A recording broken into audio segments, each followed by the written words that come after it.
I had an art block that lasted for 4 years. It was COVID. I had my own health problem. I had health anxiety. I didn't go out of the house. And I was also planning to move abroad. So it was a very dark time that turned into a very, very busy, very stressful time. And don't get me wrong, I did make a few artworks, but I couldn't consider those as actual pieces that I've done. And later on, still during those years, I kept thinking that if I bought new art supplies, then surely I will finally be motivated enough to start making art again. Like if I bought this really cool watercolor set or this really cool paper, then I would probably have the curiosity at least to try it out. So I bought watercolors, acrylics, watercolor paper. I bought the biggest set of Prismacolors. Basically every time I walked into an art store, I would find something and I was like, yeah, okay, I want to have this because that's definitely going to make me want to paint again. Unfortunately, it didn't really go that way.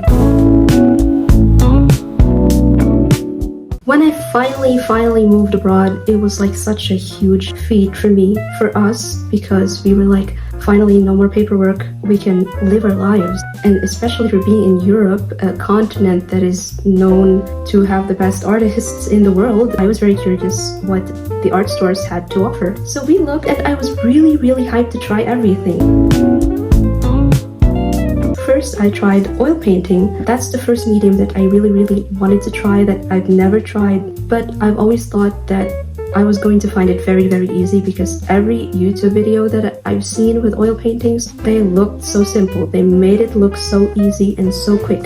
Everyone's blending these beautiful skies and making these hyper-realistic portraits, and everybody did make me aware that it's going to take a little bit of time to dry up. So I was like, oh, that's good, because that means you have a little more time to add more detail. You had more time to blend your colors. I thought that was a huge advantage. But when I finally tried it, that was the exact same thing that did not work out for me, because I was used to sitting down, painting for hours, non-stop, and then finishing that piece, and then looking at the final result and just feel proud about it. But with oil painting, it took forever for every layer to dry, and I was not used to that. And I think the other thing about it was, I guess, the sensory overload. There was the smell of chemicals everywhere, and obviously oils, they are oil-based, so everything felt greasy and oily, and it just bothered me.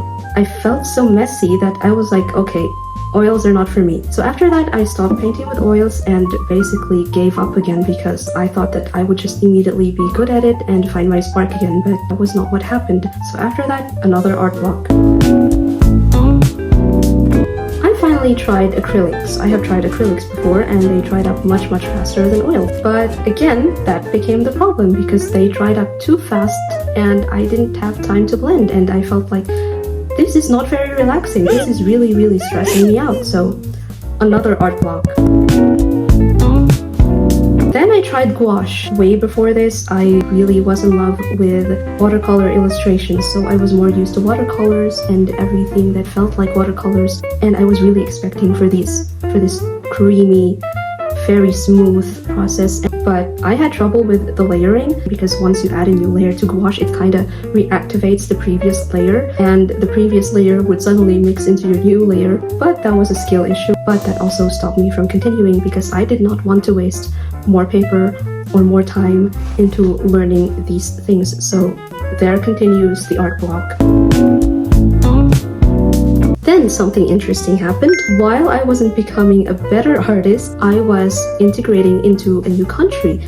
So at the same time, I had to rebuild myself. I had to improve myself. I was learning how to present myself better, how to improve myself. How do I improve the way that I present myself, or how I talk to people, how I manage my time, how I clean everything around me, and how I organize the things around me, how I dressed up. So I would say that journey in my life contributed to why I'm here right now. While I was focused on self-improvement, the algorithm thought that maybe you're also interested in building yourself financially. So the algorithm would show me videos about building your own business and starting your own career and being your own boss. So I really owe my current journey to those videos, because those videos influenced me, started telling me, why don't you make your own website? So I made my own website, and mind you, I did not have any idea on how to build a website. I am not a web developer, I am not a techie, but somehow I had enough confidence to just say, yeah, let's build that website. At that time, I was also really a huge fan of kawaii fashion, so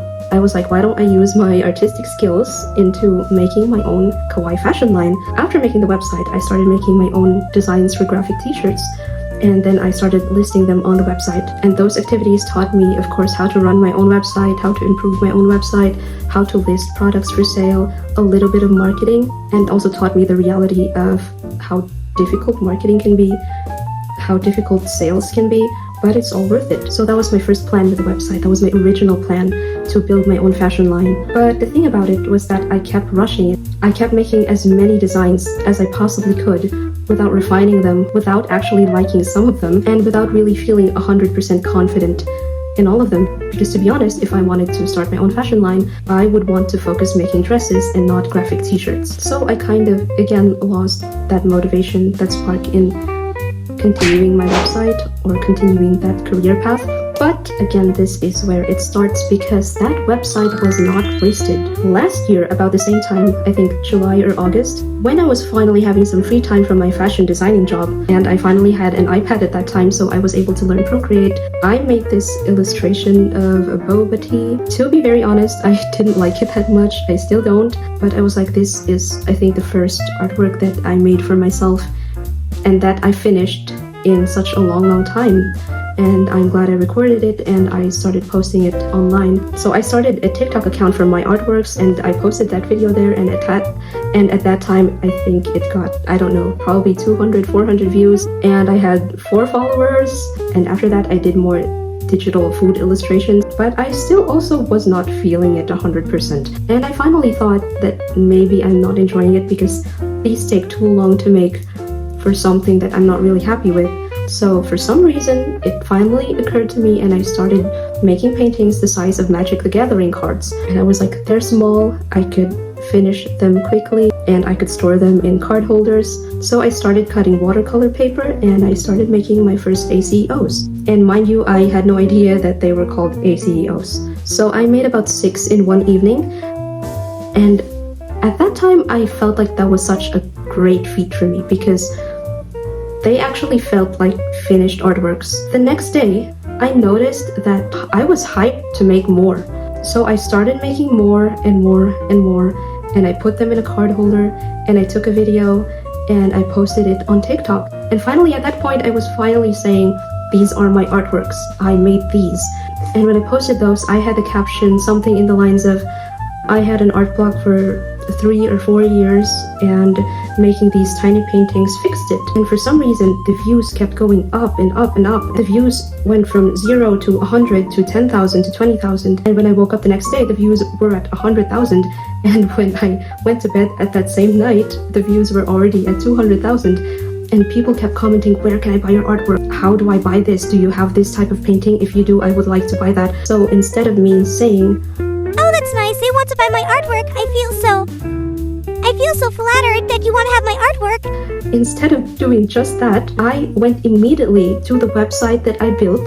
I made a new category where I posted just my ACEOs, and people started flocking to my website and started buying my artworks on that same night. And to think that this website was built for an entirely different dream, an entirely different career path. Now this website is focused on building and rebuilding my original passion. I didn't plan to sell my artworks. That website was not for that. The sales didn't happen because I planned it. Right now, I would say that my color theory is much stronger. That's one of the main things that I really struggled with before, prior to the art block. I think my imagination is much stronger.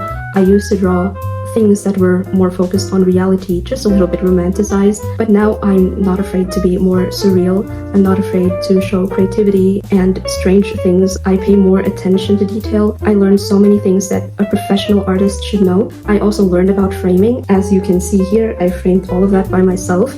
I used to think that to frame a painting, you just simply go to the store and you choose a frame that fits your artwork and you're done. But I was able to dive deeper into framing, like learning, like what kind of material is this? Is this made out of wood? Is this made out of plastic? If it's wood, what kind of wood is it? How heavy is it? And what about the glass? Is it real glass? Is it plastic glass? What style of matting do you want? What color of matting do you want? what's the cut of the matting. I think I'm better at talking to people, talking to customers. Even with the fashion designing work that I have been so much better talking to manufacturers. I'm still very bad at hearing compliments. Like, I still don't know how to react properly when I hear compliments. And finally, this journey is why I'm here right now, because I think I'm a little bit more confident with talking to a camera. It still feels a little bit scripted, but if I look back, I used to be a faceless account. I learned about joining exhibits. It's not as simple here as it used to be in the Philippines, because in the Philippines, I was part of an art group, and whenever that group had an exhibition, I was automatically a part of it. But here, I have to look for exhibits, I have to apply for exhibits, and they have to approve it. So I'm better with that kind of knowledge. I hope that this video also gives you an idea how to build a career, how to get yourself out there as an artist, because if you're not there as an artist, nobody is ever going to see your art if that is your goal. If there's one thing that I've learned about surviving art block, it's disproving that just because I wasn't making art, I wasn't improving, because I felt very, very stagnant at that time, and I felt like I wasted so much time. But while I'm making this video, I can say that it was all worth it, because I learned so many more aspects of my life that directly and indirectly affected the way that I make art and the way that I present my art. I learned business, I learned branding, I learned discipline. I even learned a new art style that I really, really love. I experimented with mediums that I've never touched, or I thought I would never touch again. I learned framing, I learned presentation, I learned how to sell my work, I learned how to talk to people who wanted to buy my work or just wanted to learn about my work. Recently, I've also been watching more and more and more art videos, because before this, I've only ever listened to creepypastas and reactions to Reddit stories or Senate hearings in the Philippines. But now I'm actually supporting other artists by engaging with their videos. So I feel like that is also good, not just for my art career, but I think it's also benefiting the art community and other artists. If you're having an art block right now, I know how frustrating it feels. I know, like, maybe sometimes you feel like you're wasting time. It feels like everyone is creating and improving and showing themselves. It feels like it's too late because the market is already oversaturated. But one thing I can say is that there's always space for you. The art world needs more art and needs more artists, especially in this day and age of AI. We need more people actually making real art. But maybe right now, maybe you're not learning anything artistic. Maybe you're not building your art career, but maybe you are building something else. Maybe you're learning patience.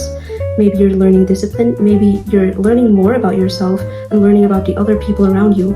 And maybe you don't know that that's going to actually affect and influence your art in the future. These things may and will become useful later on. So don't be too hard on yourself.